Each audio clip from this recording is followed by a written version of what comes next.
Hey everyone, welcome to Wealth Redefined. I'm your host, Michael Reynolds, certified financial planner and owner of Elevation Financial. And you can find me on the web as always at elevationfinancial.com and on a whole bunch of social networks. So look me up. I'm easy to find. So today we're talking debit card fraud protection, one of my favorite topics, because as you probably know, maybe you know, I don't use credit cards. I'm not a credit card fan. I know I'm a crazy person. People think I'm weird, but I'm not going to get into that philosophy today. I'm going to talk about specifically debit card fraud protection and are your debit card transactions protected against fraud? So, when it comes to fraud protection, debit cards do offer some security. Most financial institutions have systems in place to detect, and prevent fraud in your debit card transactions. They have lots of systems monitoring. They track and analyze transactions in real time. There's also new technologies we'll talk about in a minute that help mitigate some fraud as well. So the short answer is it depends. It's kind of a nuance here. So it is important to note that while debit cards do offer some protection, they're not always as secure as credit cards, but sometimes they are. So we'll talk about that. So, credit cards in general sometimes offer a more extensive fraud protection because they're subject to federal regulations like the Fair Credit Billing Act, which limits cardholder liability for unauthorized charges. But again, as I mentioned, there are some exceptions and nuances to be aware of. So let's dig into understanding fraud and the risks associated with debit cards. So, fraud by definition is defined as any intentional deception for personal gain or to cause harm to another individual. Pretty bland general description there. So in the context of debit cards, fraud typically refers to unauthorized transactions made with your card or with personal information. That can be done through skimming, phishing, hacking, various ways. And, while it's obviously a bad thing, a very serious threat, there's measures in place that help prevent and mitigate that impact. So first, let's talk about statistics. So according to the FTC, the Federal Trade Commission, debit card fraud accounted for 32.8% of all fraud losses in the US in 2022. So for every $100 lost to fraud, $32.80 was lost to debit card fraud. So a big percentage, big chunk of fraud was through debit cards.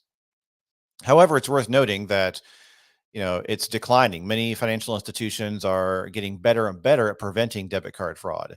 Debit card fraud has been declining in recent years. So in the United States, the Federal Trade Commission reports that debit card fraud losses fell by 11% in 2022 compared to 2021.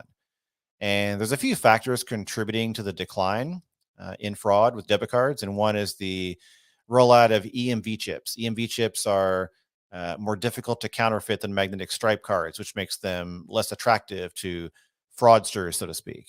Also, banks and other financial institutions, they're investing heavily in fraud prevention measures such as fraud detection systems, transaction monitoring, and these systems can help identify and prevent fraudulent transactions. So, what are some of the protection measures in place in addition to these things? So it's important to understand that while debit cards provide some fraud protection, they may not always offer the same protection as credit cards. But here are some ways that they can offer fraud protection and some of the nuances. So first, zero liability protection. So many major debit card issuers offer zero liability protection, which means that cardholders won't be responsible for unauthorized transactions if they report them in a timely manner. So most banks now offer zero liability for debit card fraud, which effectively gives them the same protections as credit cards. So again, if you Google, which debit cards offer a zero liability protection, you're going to see pretty much all the major banks in the list there. So the days of saying, oh, debit cards aren't the same as credit cards when it comes to liability, not always true. Many, in fact, I would say, a lot of major banks, probably most of them now offer zero liability when it comes to debit card protection. So keep that in mind. So you don't have to feel like credit cards are always better when it comes to liability protection. Also, PIN protection. Personal identification numbers or PINs can add additional layer of security. So, the correct PIN has to be entered in many transactions more and more these days, which also helps mitigate the risk. As I mentioned before, EMV chip technology helps as well. Also, transaction alerts. Many banks offer real-time transaction alerts. When they see anything that looks suspicious, they'll send you a text or an email, and you have to approve it. So that's getting better and better as well. Also, pretty much everyone offers two-factor authentication when making transactions online, so that helps. There's daily spending limits on debit cards, which can help. A lot of banks offer temporary card locking options where you can basically lock your card using an app if you suspect anything, which can limit the damages. Also, again, I mentioned before, banks are getting really aggressive about monitoring accounts for fraud. There's also online tools like virtual numbers that you can create. Some banks offer this. And if your bank doesn't offer it, you can still use a service like privacy.com to create virtual cards. And there's a lot of anti phishing features in place now with many banks. So there's a lot of protections that are in place and getting better and better over time. So keep that in mind. So, what are some of the common types of debit card fraud? Skimming is one. Skimming is using a device to capture debit card information at a terminal like an ATM or a gas pump. This can go for credit cards too. So the same issue can also, be with credit cards or debit cards. They can skim the card information. Phishing scams, when you get an email saying, "Hey, this is your bank. Please click here to log in." That can be a scam that affects not only credit card users but debit card users as well. Um, card not present fraud, when someone gets the number and clones it and makes a purchase either online or using a cloned card. Then account takeover. Maybe they get access to your bank account through phishing or hacking, and then spend money on your behalf in an unauthorized fashion by hacking into your account. So, what are some ways to prevent debit card fraud? So, one is regularly monitor your account. Make sure that you're paying attention. Make sure you're looking at your transactions. One thing I always say is, if you want to be really, really mindful, set up your bank to send you a text message for every single transaction that's over like $1. I think you can set a threshold of a minimum of $1, and you'll get a text message for every single transaction. That may seem like a pain, but it's actually not that big a deal. You get a text, you look at it, move on, and you get to see exactly what's happening. And if you see something you don't recognize, that could be a great way to quickly catch fraud. And again, if you're with a bank that offers zero liability protection, then you're good. You report it, freeze your card, good to go. Also, be sure you always use secure ATMs. Don't use an ATM that looks sketchy. Make sure it's in a well lit area. Look for devices attached to it that might be out of place. Those could be skimmers. Also, protect your PIN. Make sure no one ever sees your PIN. Don't write it down. Don't let people see it when you're entering it at an ATM, for example, or even a grocery store checkout PIN pad. And just generally be cautious. Just make sure you're buying from reputable sources. Make sure that websites are the correct sites you're on, and just generally kind of be cautious. So, what do you do if you suspect debit card fraud?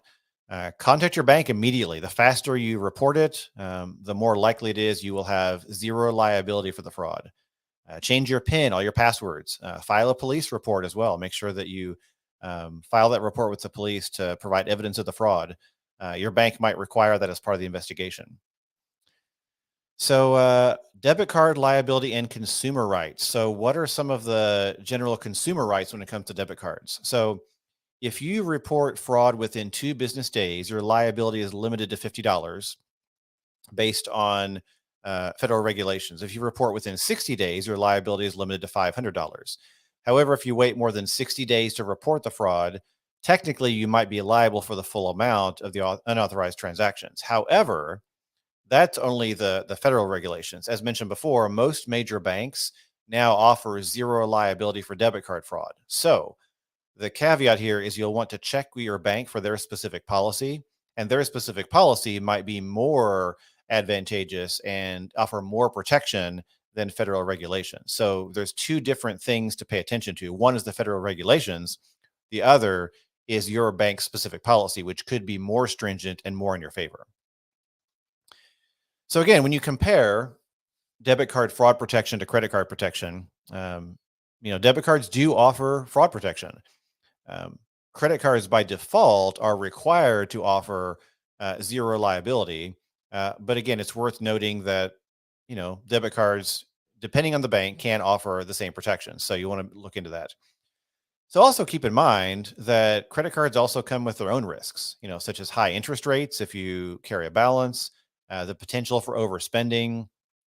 With any financial decision, you want to weigh the pros and cons before choosing a payment method. But there is data to suggest that people tend to spend more when using credit cards. So I've gone into that before on this show, so I won't rehash it, but there is data suggesting that. So again, just to kind of wrap up, debit cards do offer protection against fraud, and in many cases, the same as a credit card, depending on your bank. So be vigilant, protect yourself. make sure you're monitoring your account, looking at transactions, keep your information private. And if you do suspect fraud, minimize the damage by contacting your bank immediately, change passwords, file a police report, etc.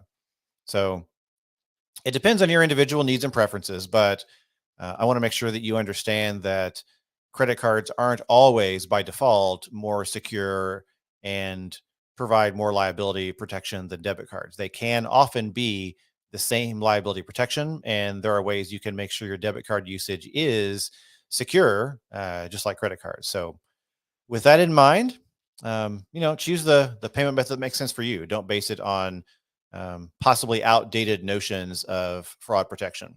So, with that, I always welcome questions. If you want to reach out, you can reach me at elevationfinancial.com on my website. Send me a message there if you want. You can book a complimentary money session as well if you want. And many people do. I'm getting more and more sessions booked these days. And, if you want to ask about working with me, what it looks like, no pressure, but I'm always happy to chat or just answer general questions for you if you want. That's also fine. All right. So, with that, thanks for joining me today. As always, have a great day. We'll see you next time.